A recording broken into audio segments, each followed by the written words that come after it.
Captain America: Civil War is a thrilling superhero film that explores the internal conflict within the Avengers. As the world questions the hero's accountability, Captain America and Iron Man find themselves at odds, leading to an epic clash that divides the Avengers.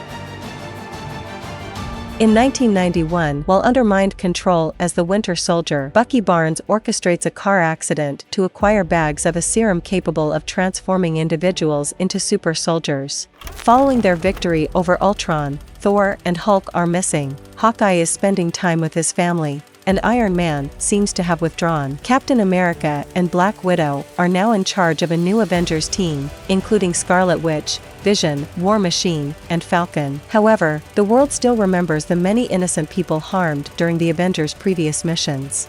In Lagos, Nigeria, the Avengers are after a guy named Crossbones, Brock Rumlow, who used to work for Hydra and had a run-in with Captain America before. Crossbones and his gang attack a lab to steal a dangerous virus. They use a garbage truck to break in and make a hasty exit after grabbing the virus. Captain America's team fights them, and Falcon and Black Widow stop one of Crossbones' guys who has the virus. Meanwhile, Cap confronts Crossbones, who told him about Bucky, before activating a bomb on his chest. Scarlet Witch tries to stop the explosion, but it still causes damage to a nearby hotel. Cap calls for help and rushes to evacuate the building, while Wanda feels really bad about what happened. In a theater at Tony Stark's old college, a holographic video shows Tony, his parents Howard and Maria, and Tony announces the Howard and Maria Stark Foundation. He tells the students they've received research grants. Later, a woman approaches Tony, showing him a photo of her son who died in Sokovia when a building the Avengers toppled crushed him. At the Avengers headquarters, the team watches news about the Lagos mission where 11 people died in a hotel. Steve blames himself for letting his guard down. Vision informs them that Tony has arrived with General Thaddeus Ross, who used to pursue Bruce Banner, the Hulk. Ross tells them that some see them as heroes, while others view them as vigilantes, citing the destruction they've caused, especially in Sokovia. He presents the Sokovia Accords, which 117 countries have ratified. These accords put the Avengers under a panel's supervision and allow them to act only when the panel approves. There's a meeting in Vienna in 3 days to decide, and if they don't agree, they'll have to retire. The team spends hours debating whether to agree to the accords, and Tony shows them a picture of the boy killed in Sokovia to emphasize the need for accountability. Steve raises concerns about not being able to help when they need to if the panel disagrees. Tony believes that if they don't agree now, it will be imposed on them later. Realizing they can't reach an agreement, Steve leaves in frustration. He receives news of Peggy Carter's death and attends her funeral in London. During the memorial, Agent 13, who is revealed to be Sharon Carter, Peggy's niece, gives a eulogy. Afterward, Steve and Sharon share a moment hinting at a romantic connection but acknowledge the need to keep their relationship professional. Natasha informs Steve that she, Tony, James Rhodes, and Vision have signed on to the accords, while Clint and Wanda are still undecided. In Vienna, world leaders have assembled to officially approve the accords. Natasha encounters T'Challa, the Prince of Wakanda, and his father, King T'Chaka. Wakanda possesses a significant amount of vibranium, the same material used to create Captain America's shield due to a meteorite impact in their country. Furthermore, some of the casualties in Lagos were from Wakanda. During the keynote speech by King T'Chaka, T'Challa notices security personnel near a parked van outside. Suddenly, there is an explosion that devastates the building, resulting in the king's death. In the United States, Steve, along with Sam and Sharon Carter, is in a hotel room when they see news coverage of the devastation in Vienna. The security footage reveals that Bucky is responsible for the bomb. Sharon receives a message and rushes off to work, taking a military plane to Vienna. Natasha observes the numerous injured people in the aftermath. At the same time, Prince T'Challa is considering seeking revenge by eliminating Bucky, even though Natasha has cautioned him that the task force is responsible for handling Bucky's capture. Natasha contacts Steve,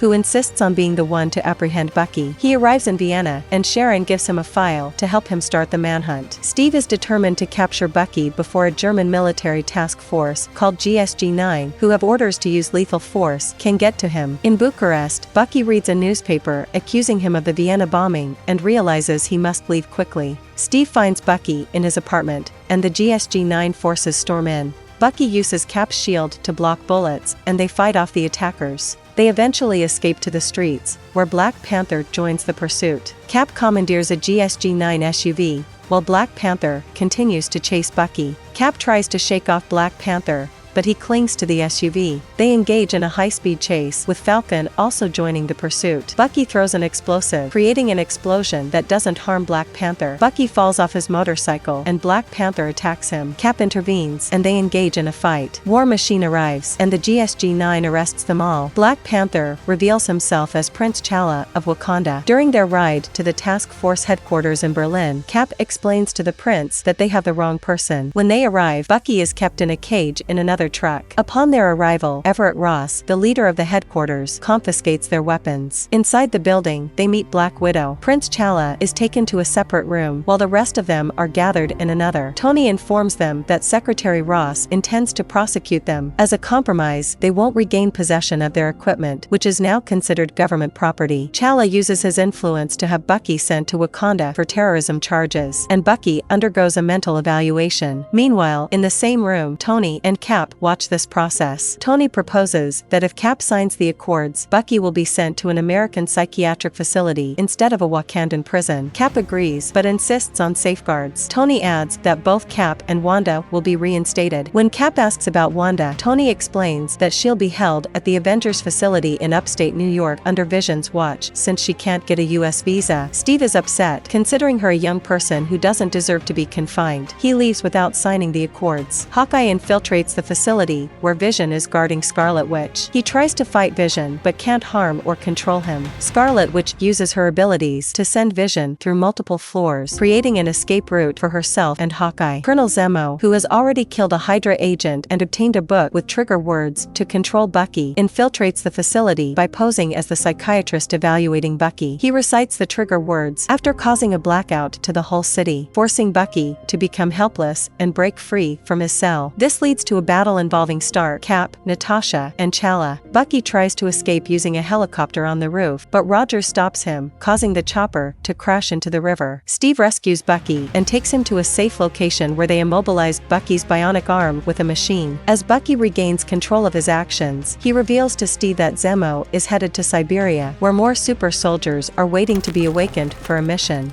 With Sharon's help, Cap and Sam got their suits and shield back. Captain America gathers a team consisting of Bucky, Falcon, Hawkeye, Scarlet Witch, and Ant-Man to stop Zemo, even though they are acting without official authorization, making them renegades. Iron Man forms his own team, including War Machine, Black Panther, Black Widow, Vision, and Spider-Man, to arrest the renegade team. Both teams converge at an airport in Leipzig, Germany. Captain America's plan involves stealing the Quinjet that some of the other team members arrived in. Despite Stark's attempts to persuade Rogers otherwise, a fierce battle ensues. Stark instructs Peter Parker, Spider-Man, to stay back and use his webbing to immobilize opponents. Black Panther aims to capture Bucky. Ant-Man grows to a colossal size, causing a distraction and buying time for Cap and Bucky to reach the hangar with the Quinjet. Black Widow initially appears to be stopping them, but she turns against Black Panther, allowing Cap and Bucky to escape in the Quinjet. War Machine tries to prevent their escape, but Falcon goes after him. Tony orders Vision to stop Falcon, but Vision accidentally shoots War Machine, causing his armor to malfunction and sending him crashing to the ground. Stark discovers that Rhodes is severely injured. When Falcon expresses sympathy, Tony incapacitates him with a repulsor blast. After discovering evidence that Bucky was framed for the Vienna explosion, Iron Man heads to the Raft, a remote Arctic prison facility where Cap's team members are held under Secretary Ross's supervision. Tony manages to temporarily disable the audio surveillance system, allowing him to show Sam the truth. Rogers was correct, and Zemo had killed the psychiatrist who was supposed to evaluate Bucky. With the information he gathers from Sam Wilson, Tony learns where Rogers and Bucky went. Tony then boards his private helicopter and discreetly dons his Iron Man armor. He flies to Siberia to join forces with Cap and Bucky, aiming to reconcile with them. After Tony locates Bucky and Cap, they discover that the super soldiers have already been eliminated. Zemo, concealed behind unbreakable glass, unveils his true plan to obtain footage of the Winter Soldier's initial mission. Unbeknownst to them, Black Panther has been secretly trailing them and overhears Zemo confessing to causing the explosion. Zemo then presents a videotape depicting suspecting Bucky's involvement in a car crash and the cold-blooded murder of Howard and Maria Stark, which shocks everyone. Furious, Iron Man attacks both Cap and Bucky, demanding to know if Steve was aware of what had happened. Steve explains that he only knew that Hydra was responsible for his parents' murder. They engage in a battle, during which Iron Man manages to blast off Bucky's metal arm. Eventually, Cap disables Tony's arc reactor, rendering his suit useless. Tony, feeling betrayed, tells Steve that he doesn't deserve to carry the shield given to him by Tony's father. Steve drops the shield and departs with Bucky. Meanwhile, Black Panther finds Zemo sitting outside, holding a pistol. Zemo reveals that his family died in Sokovia and that he sought to destroy the Avengers from within as revenge. Having succeeded in his plan, Zemo attempts suicide with the pistol, but Black Panther intervenes, stopping the bullet with his hand and apprehending Zemo for justice. Tony is assisting Rhodes in his recovery, providing him with robotic leg braces to help him regain mobility after being paralyzed. Tony receives a package from Rogers, delivered by a FedEx worker,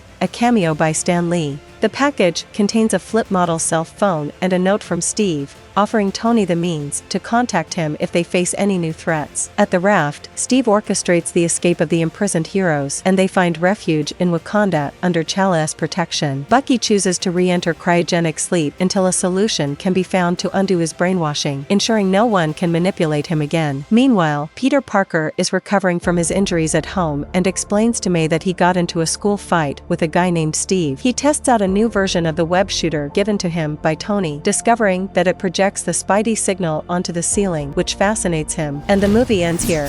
Thank you for watching, and I highly recommend watching the entire movie as it is incredibly enjoyable. If you haven't already, please consider subscribing to our channel, so you can stay updated and receive notifications whenever we upload new videos.